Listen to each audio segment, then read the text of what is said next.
How you doing, man? Good, how are you? I'm well. What's your name? Matt Franco. Matt, what are you gonna do for us today? I'm gonna be doing a card trick, doing some magic.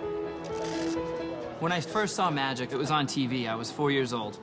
I immediately, begged my parents to get me a magic set, and I brought it into kindergarten for show and tell the next week. That was my first audience. 1, 2, 3. Stephanie, which hand? Don't think too hard, I cheated. I'm just kidding with you. My family altogether has always been really supportive. My grandma in particular, when I was little, she would just sit with me for hours watching me do tricks. I'd get halfway through and something would happen and it didn't work, and I would say, oh, I have to start all over again. And she just happily sat through that for hours and hours, for years and years and years. In fact, she still would do it today. Hi, Grandma. What's gonna separate you from all the others we've seen? Well, I'm doing something that you've never seen before on America's Got Talent. Really? I'm telling a story that I wrote about this show. At 25 years old, I'm still just as obsessed with magic as I was when I was 4. I love it. I've never been in front of an audience like this before. I'm pretty nervous, but if I'm not ready now, I'm not sure if I ever will be. Ready, Matt? Let's do it. Go get him, man.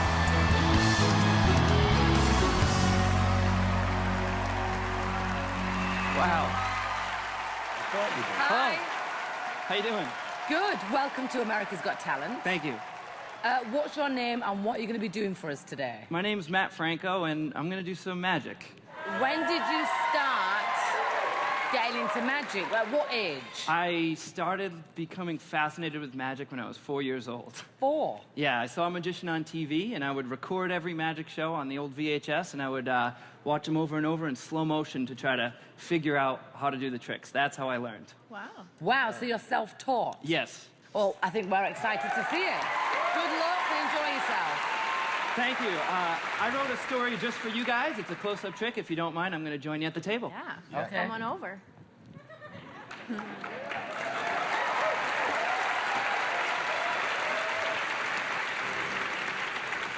Now, please, keep in mind, what you're about to see is going to be done with a genuinely shuffled deck of cards. It's a story about season 9 of America's Got Talent, with Howard Stern, our king of media, America's sweetheart, Heidi Klum, Mel B, our queen of pop, and of course, our favorite Joker.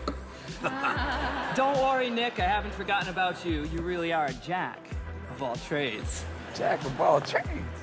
Me, I'm 25 years old, and sad as it may sound, this whole magic thing has pretty much consumed my life all the time, like 24/7, since I was about 4 years old. See, people often ask, where do you see yourself in 10 years? But even just 5 years ago, I never guessed that I'd be here on season 9 of America's Got Talent, hoping to hit the jackpot in front of an amazing full house audience here at the Dolby Theater. I will never forget the address here, number 6801. Of course, I don't have a 0 in a deck of cards, so sometimes I improvise. I never thought I'd be here across from the great Howard Stern. Now, Howard, I gotta be honest. I know these cards, this king here doesn't really look like you. In fact, in my opinion, all of you judges look much better. 1, 2, in the flesh. Yup, even you, Howard. You all look great. You look great dressed to the nines, but don't get me wrong, I'm not just up here to be kissing your aces. Well, except for maybe you, Heidi. See, you do have undeniable sex appeal. We all know that. But it's you, Mel B, that I've always had the hots for. You see, you were part of the Spice Girls. The only group in history to have 4 consecutive #1 hits since the legendary Jax and 5.